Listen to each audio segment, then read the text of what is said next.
আসসালামু আলাইকুম এভরিওয়ান, কেমন আছেন সবাই? আশা করি ভালো আছেন। আজকে আমরা মূলত বের হয়েছি খুলনা থেকে কুষ্টিয়ার উদ্দেশ্যে। কুষ্টিয়া গিয়ে লালন শাহ এর মাজার এবং শিলাইদহে রবীন্দ্রনাথের কুঠিবাড়িতে যাব। সেখানকার সৌন্দর্য আপনাদের মাঝে তুলে ধরার চেষ্টা করব। সো আপনারা সাথেই থাকবেন, দেখতে থাকবেন আজকে আমাদের এই ব্লগটি। কুষ্টিয়া যাওয়ার আগে আপনাদের যে জিনিসটা করতে হবে সেটা হচ্ছে খুলনা থেকে ট্রেনের টিকিট কেটে নিতে হবে। সো সকাল 7:15-তে খুলনা থেকে ট্রেন কুষ্টিয়ার উদ্দেশ্যে যাত্রা শুরু করে।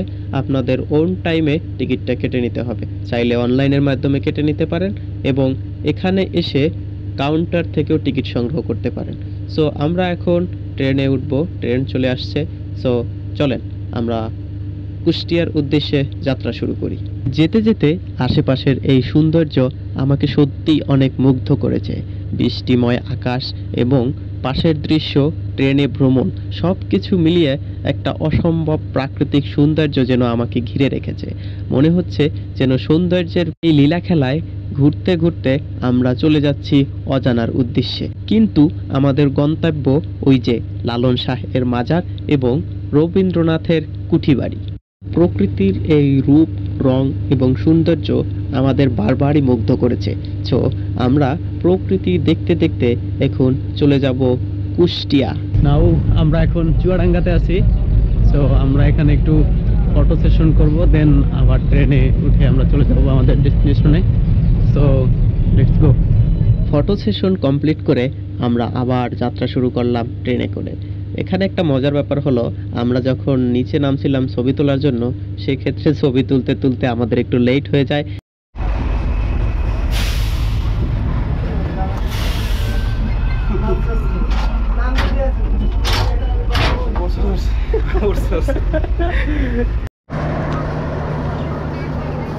এখন আমরা পুরাদাহতে অবস্থান করতেছি। আমরা পুরাদাহ থেকে কুষ্টিয়ার যে লালন শাহ এর মাজারটা আছে সেখানে যাব। তো আমরা মাত্র ট্রেন থেকে নামলাম, এখন আমরা গাড়ি করে চলে যাব হচ্ছে লালন শাহ মাজার।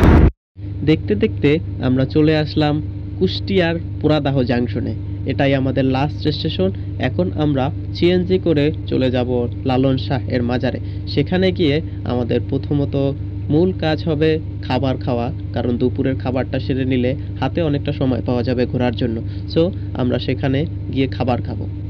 এখানে আমরা এসে মূলত দুইটা জিনিস পাই, একটা হচ্ছে মুরগির মাংস আর একটা হচ্ছে কোয়েল পাখির মাংস। যেহেতু কখনো কোয়েল পাখি খাওয়া হয় নাই, আজকে আমরা কোয়েল পাখি, সবজি এবং ডাল দিয়ে সেরে নিলাম। খাওয়া দাওয়া শেষ করে আমরা বেরিয়ে পড়লাম লালন শাহ এর মাজার এবং তার কবরস্থান দেখতে। যাওয়ার পথে কানে ভেসে আসতে লাগলো একতারার শব্দ। বাজান বাজান বাজান ভাই বাজান, সুন্দর হচ্ছে তো। আচ্ছা বাজান, সমস্যা নাই, সুন্দর হচ্ছে তো বাজান। ভাইয়ের একতারা বাজানোটা খুব সুন্দর ছিল, তাই নিজেও একটু বাজানোর চেষ্টা করলাম।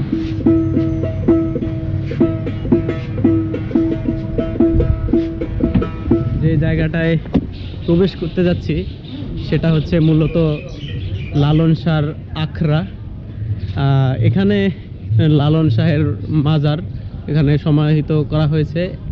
লালন শাহ এর যে মরদেহ এখানে দাফন করা হয়েছে। বাউল সম্রাট লালন শাহ ছিলেন বহুমুখী প্রতিভার অধিকারী একজন বাঙালি, যিনি ফকির লালন, লালন সাই, লালন শাহ, মহাত্মা লালন ইত্যাদি নামে পরিচিত ছিলেন। তিনি একাধারে একজন আধ্যাত্মিক ফকির, সাধক, মানবতাবাদী, সমাজ সংস্কারক এবং নিদর্শক ছিলেন। ছিলেন অসংখ্য গানের গীতিকার, সুরকার ও গায়ক। তবে তাকে বলা হয় বাউল গানের সম্রাট।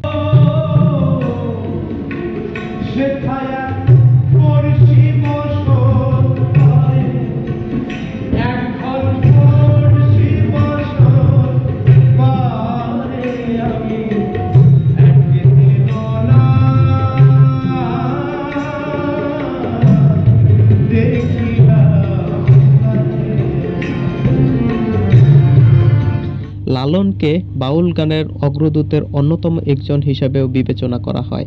এবং তার গান 19 শতকে বেশ জনপ্রিয়তা অর্জন করে। লালন ছিলেন একজন মানবতাবাদী সাধক, যিনি ধর্ম, বর্ণ, গোত্রসহ সব প্রকারের জাতিগত বিভেদ থেকে সরে এসে মানবতাকে সর্বোচ্চ স্থান দিয়েছে। অসাম্প্রদায়িক এই মনোভাব থেকেই তিনি তার গান রচনা করেছেন। লালনের গান ও দর্শন যুগে যুগে প্রভাবিত করেছে রবীন্দ্রনাথ ঠাকুর, কাজী নজরুল ইসলাম, অ্যালেন গ্রিনসবার্গের মতো বহু খ্যাতনামা কবি, সাহিত্যিক, দার্শনিক, বুদ্ধিজীবী সহ অসংখ্য মানুষকে। তার গানগুলো যুগে যুগে বহু সঙ্গীতশিল্পীগণের কণ্ঠে উচ্চারিত হয়েছে। লালনের মাজার বাংলাদেশের খুলনা বিভাগের কুষ্টিয়া জেলার কুমারখালী উপজেলার ছেউরিয়া গ্রামে অবস্থিত। 1890 খ্রিস্টাব্দের 17 অক্টোবর শুক্রবার তিনি মৃত্যুবরণ করেন। প্রতি বছর শীতকালে তিনি এখানে উৎসবের আয়োজন করতেন। এই উৎসবে হাজার হাজার ভক্তের সমাগম হয়। সেখানে তারা বাউল গান গায় এবং দেহতত্ত্ব নিয়ে আলোচনা করে। তার মৃত্যুর পরেও প্রতি বছর এখানে ভক্তরা ভিড় করেন এই আলোচনার জন্য।